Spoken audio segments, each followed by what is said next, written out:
இப்போ நம்ம 12th மேக்ஸில் எக்ஸாம்பிள் 2.6 பார்க்க போகிறோம். Z1 by Z2 rectangular form கேட்குறாங்க. Z1ம் Z2வும் கொடுத்துட்டாங்க, கண்டுபிடிக்கலாம். இப்போ Z1 by Z2 தான் என்னுடைய ரெக்டாங்குலர் ஃபார்ம் கண்டுபிடிக்கணும். இப்போ முதல்ல Z1 எழுதுங்க. Z1 வந்து 3 minus 2i divide by Z2 எழுதுங்க 6 பிளஸ் 4i. இப்போ டினாமினேட்டருடைய காஞ்சிகேட்டால மேலேங்களையும் மல்டி பண்ணுங்க. 6 பிளஸ் 4i என்னுடைய conjugate 6 minus 4i divide by 6 minus 4i multi பண்ணுறோம். முதல்ல கீழே மல்டி பண்ணலாம். கீழே பார்த்தீங்கன்னா a plus I B a minus I B அந்த ஃபார்ம்ல இருக்கு. அப்போ என்ன எழுதணும்னா a square plus B square எழுதுவோம்.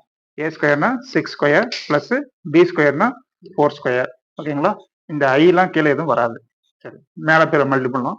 3 into 6 18, 3 into 4 minus 12i, next 2i into 6 minus 12i, 2i into 4i multi பண்ணணும். மைனஸ் இன்ட்டு மைனஸ் பிளஸ் ஆயிரும். 4 இன்ட்டு 2 8, 8i ஸ்கொயர்னு வரும்.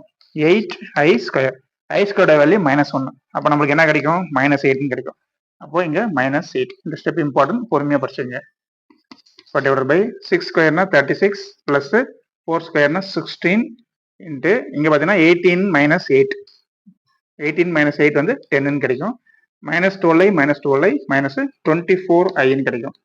ஓகேங்களா? இது பார்த்தீங்கன்னா 10 மைனஸ் 24i டிவைடட் பை ரெண்டுத்தையும் ஆட் பண்ணீங்கன்னா 52. இப்போ தனித்தனியாக பிரிச்சுங்க. 10 by 52 minus 24 by 15 எழுதிங்க.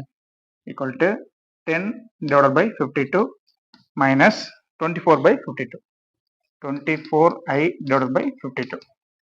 இப்போ 2 டேபிளில் கேன்சல் பண்ணலாம். இங்கே பார்த்தீங்கன்னா 5 2 சார் 10, இங்கே 2 அப்புறம் 6 26 வரும். அதே மாதிரி 12 2 சார் 24, 26 into 2 52.